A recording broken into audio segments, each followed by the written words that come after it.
Portugal is going to be defending their first ever major trophy, a major European trophy. Uh, we all know what happened. Eder scored a mind-boggling goal in extra time. Cristiano Ronaldo was in tatters, and the world saw the French explode. So Not the first time. it Not the is first not the time. first time, of course. It is a devastatingly talented squad again. People, I think individually, I don't see any team coming into a tournament in so much form as Portugal. If you look at the squad, uh, Pepe had a great season with Porto, knocked out Juventus. Jose Fonte was one of the key players while Lille won the Ligue 1 title, the Uber Eats Ligue 1 title. And Rafael Guerrero with Dortmund is always so creative. And then there's Ruben Diaz. Imagine having two centre backs and then still having Ruben Diaz. There's there's Joao Cancelo, who probably was the right back of the whole Europe for me, at least personally. He proved his doubters wrong, especially after having a season where he had low minutes for Manchester City. Nuno Mendes, upcoming left wing back from Sporting, helped Sporting win a first Liga NOS title since 2011. So that happened, and so even just in defenders, it is individually. I think it is going to be tough to handle Portugal, especially under the nitty gritty Fernando Santos. What? Who are your players to look out for in this star-studded squad? No, I mean, like, just to add to your point, I would say, like, it's the irony of the situation. Like, it's the irony of the situation. I mean, like, for so long, I mean, like, after 2008, I believe, even not after 2008, I believe it's the best squad Portugal ever had in their history. Look at the star-studded players. I mean, like every position. Look at the depth of the squad. There is not a single position up in which you can say that okay, maybe there is a chance that this player is not up to mark or this player is not that good. I mean, like they have literally 2 to 3 backups, and like there is the best squad that they had in their history. But see, that's the irony. They are like for so long, for so long, they have been fed the mentality pass to Ronaldo, pass to Ronaldo. I mean, like we have seen from the last 10 years, Portugal's strategy has been like pass to Ronaldo. He's gonna do what he's do. But now it's not gonna work anymore. Like the players, like there are many players. I mean, like you have just listed on even in the forwards we have both Silvas, all we have Felix, we have Yota. I mean, like even Bruno Fernandes in the midfield, Joe Montano. I mean, like it's not a squad that just gonna pass to Ronaldo. They are creative players. They want ball. They will dribble. They will do everything, and that's gonna annoy Ronaldo. Not because of his ego and all that stuff, but because he's habitual of doing the stuff for like a last decade, and you just can't change a whole mentality of a nation just because you have good players. I mean, like, what I'm saying, you can just see in the friendlies. Look at the match with the Spain they had. On paper, Portugal were way ahead of them. I mean, like, they should have created more chances. They should have had a lot of possession, all stuff like that. But Spain dominated the game.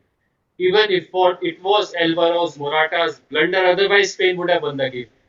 They have around 68 to 70% possession. They have better shots. They have everything.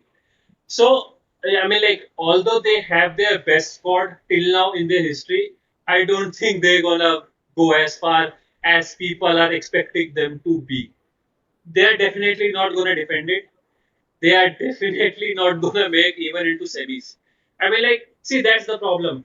Uh, Too many scientists in a library. Oh, यार पूरा खराब कर दिया cut कर इसको. Too many scientists in the laboratory just gonna burn the lab. So I mean, like that's gonna happen with Portugal. They're just so much too much talent, and I don't think Santos is their coach for commentator. Santos not gonna. I don't think he can handle that kind of talent. So I believe, yeah, that's why I'm just like maybe stating that Portugal doesn't have a chance until or unless they are just like, okay, we are somehow some black magic happens and somehow they just have a deep understanding with some everyone, so then things can turn around from them. Apart from them, I don't see them going too far in the tournament. Trust me. Hmm. Yeah, that's a very interesting take on things, because yeah, it's always been Ronaldo for Portugal, isn't it? Even in the It's final when he got injured, it's always been Ronaldo. I mean, like he was just for like this Mourinho took a dig at him. People were like, "Oh, Ronaldo was managing. He was the coach. He was shouting, blah blah blah." And Mourinho was like, "What's the point of shouting? He's not the coach. You just gonna interrupt the messages that your coach is giving. Just sit on the bench and just keep calm. You are not doing any good to the squad. You are just, just you are just distracting them." No, I mean, like, yeah, being a Ronaldo fan, I believe, yeah, I want them to win. I mean, like, obviously, I want Ronaldo to score and stuff like that. But being practical, I don't think they're gonna make it far in the tour. Yeah, I because we love controversy around here, I'm going to make another controversy.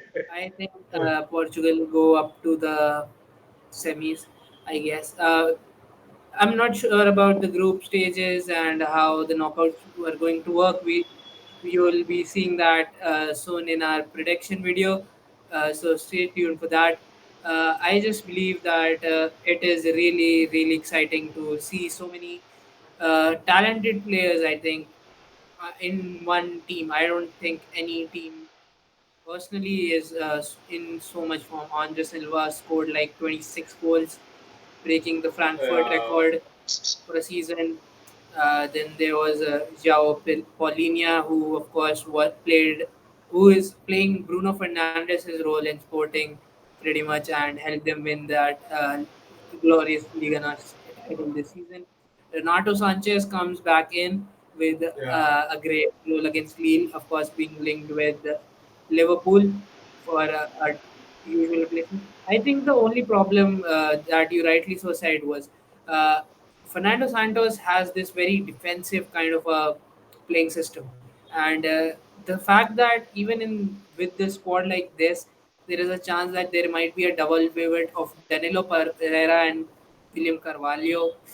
It's just not very good looking to the eye. I swear, William Carvalho turns around like a robot.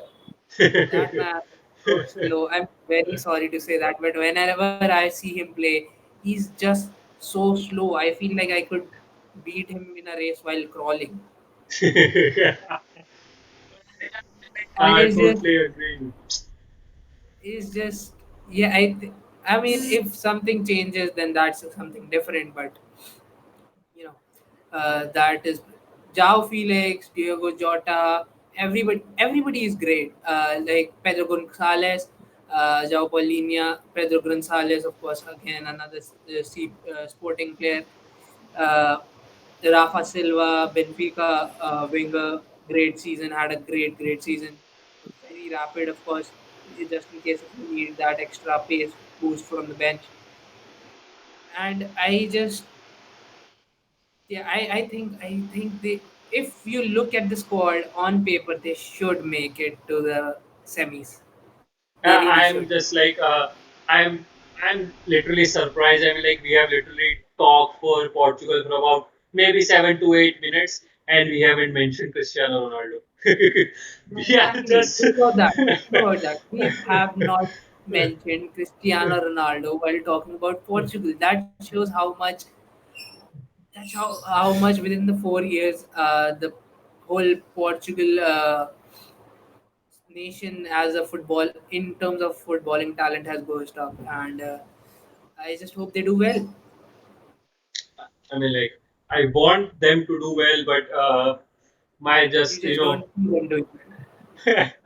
I just know. I mean, like I have seen their matches closely, and I know that they are not linking well. I mean, like at the end of the day, you have to play as a team. Even you're gonna look at the forwards. Everyone that's gonna start has the capability to score goals. Even in the midfield, they have the capability. But again, you can't just change the mentality of a whole nation in just few games. It's not feasible. So yeah, I mean, like now let's move on to our group standings or group predictions. So what are your group standings? I think it's going to be France, Portugal, Germany, Hungary. Uh, for me, definitely France is on the top of the group, no doubts about it. But I'm just gonna give Germany a chance, not because I mean, like Portugal are the favorites, no doubt about it. But I believe as a team, Germany can perform well as a team, only as a team. Uh, but yeah, I mean, like, I'm just gonna support Portugal when the match is going like. But yeah, I'm like, we haven't talked much about Hungary, so I really want Hungary to just draw with any one of those three teams and just make the group exciting. Even more exciting than it already is. Yeah. Anyhow, so that is going to be it for the whole Euro series. Thanks if you watched. Make sure you guys like, subscribe, and every other kind of crap. Uh, we are going to be making another video on the whole Euro thing. The content grind stays on, and we are going to see you guys in a bit. Okay, so bye bye.